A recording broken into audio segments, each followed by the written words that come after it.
வீட்டுக்கு வர வேண்டிய வருமானம் வருவதில்லை, பிள்ளைகள் படிக்க முடியவில்லை, வீட்டு வாடகை கட்ட முடியல, சாப்பாடு வாங்க முடியல, துணி வாங்க முடியல, வாழ முடியவில்லை. எல்லா துறையிலும் வீழ்ச்சியை நோக்கி போகிக் கொண்டிருக்கக்கூடிய இந்த தமிழ்நாடு ஒரே ஒரு துறையில மட்டும் வளர்ச்சி. அது எது? இன்று தமிழ்நாட்டுடைய வருமானம் 36,000 கோடி. இந்தியாவிலேயே அதிகமாக இளம் விதவைகள் இருக்கக்கூடிய மாநிலமாக தமிழ்நாடு மாறிக்கொண்டிருக்கிறது. இளம் விதவைகள் நிச்சயமாக உறுதியாக நான் சொல்றேன், நிச்சயமா அதை செய்வோம். திமுகவுடைய முதல் கையெழுத்து மதுவிலக்கிற்கான கையெழுத்தாகத்தான் தலைவருடைய முதல் கையெழுத்து.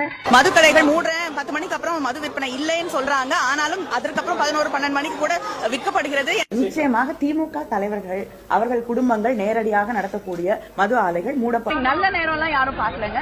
மதுவிலக்கு கொண்டு வரப்படும் பொழுது நாங்கள் அந்த ஆலைகளை மூடுவோம்.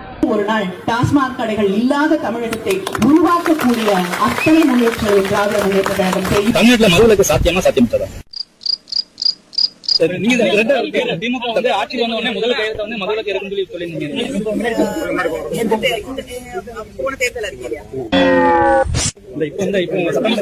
சட்டமன்ற தேர்தல்